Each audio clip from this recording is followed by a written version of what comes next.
This video idea is a bit risky, but even that, I have to admit that, sort of lends itself to my point. I read this real cool book, it's called Losing My Cool.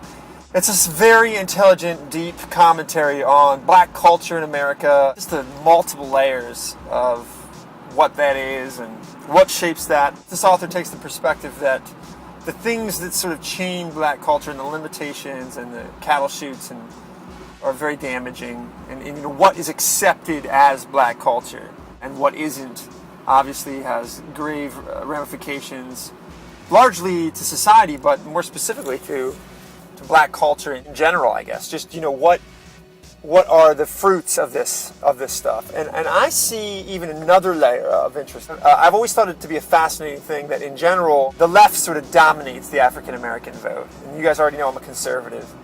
And I've always thought this was a really interesting thing because African Americans largely have very conservative social values.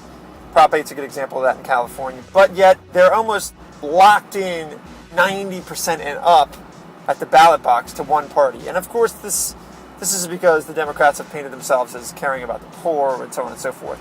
That's extremely arguable, but that's not really the point here. Coupled with this book I read, Losing My Cool, and my lingering questions about that, I thought this would be a cool commentary. As a middle-class white kid, I always thought that all culture belonged to me. All human intelligence, all authors, all perspectives, all lenses through which to see this world belonged to me as a free individual in the West, but more importantly, as a human being in the world. Shakespeare's mine. Martin Luther King is mine. C.S. Lewis is mine. Faulkner's mine. It makes no difference the backgrounds of these individuals. Same thing with art and culture, etc. But when you look at African American culture, and especially modern day African American culture, the small, minute things that are allowed to be considered black, authentic black, it's really, really interesting because the things that you can be as a black man or woman, especially a young black woman, and still be considered black are so narrow, whereas that's not the case for a young white kid, for example. One young white kid, he likes comic books, he likes World of Warcraft, and he likes, reading science fiction novels, and he really, really likes chemistry, and, whatever. Everybody still considers him a white kid, whatever that is, a white kid. To say your interests just fall outside what we as American culture stereotypically see as black culture. And again, I'm getting back to this book and what this guy's dealing with. Well, all of a sudden, this young kid faces huge social ramifications for this. They're not black enough, so that alienates them. So on and so forth. And these chains, these limitations, both culturally and educationally, these are largely implemented by what leftist, liberal people will allow to be black. In my life, I went to college and got a graduate degree, and in college they talk of useless language about, inclusiveness and cultural hegemony and just nonsense. Because in reality, you've never seen a people more divided than in the average university in America. It's all rhetoric, no truth involved. I mean, these people are unbelievably bigoted. Unbelievably, in my opinion, the soft racism that exists in this country not only comes from the left, but predominantly comes from the intelligentsia, the quote-unquote intellectual left. They like to crown themselves with that title. I mean, these people at their very core do not see African Americans as equal to them. Now, yes, their language is just, very sympathetic. It's sort of like you would talk to a child, you know what I mean? A child can't wipe his face for himself. Child can't feed himself. So that's how they see black culture, and I'm not speaking about something I don't know. I've seen this time and time again. The condescension to minorities, but specifically African Americans from the left, is unbelievable. And if you don't see that, you're not looking for it. Granted, there are small pockets of movements to really open up African American culture to the possibilities of education. For years and years and years, the gap in college graduates and good paying jobs and all these things, there was a huge difference between what we would call the minority culture or black culture and white culture, Indian culture, Asian culture. And I'd like to think that that's narrowing a bit, but it's still there. And I think the reasons that are there aren't the reasons that you hear the left talk about, which is, prejudice and racism and all this stuff. That stuff exists, but that's not really what's holding down African American culture anymore. It's the influences that shape their young minds and the things that they believe that they can accomplish. And if you grow up and think, the only thing that's truly black is, voting Democrat, playing in the NBA, playing in the NFL, being a rap star, and that this like culture is the only thing that's authentically black, and anything outside of that, somehow you're betraying your blackness, which we hear all the time.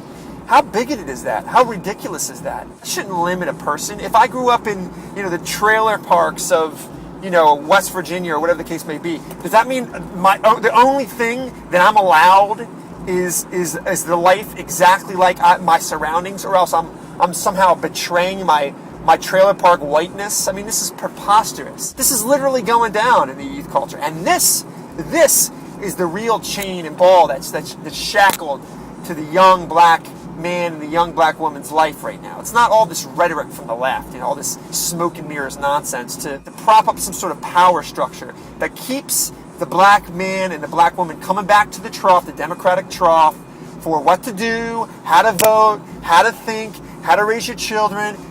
It's so condescending. It's soft bigotry. Don't you see that?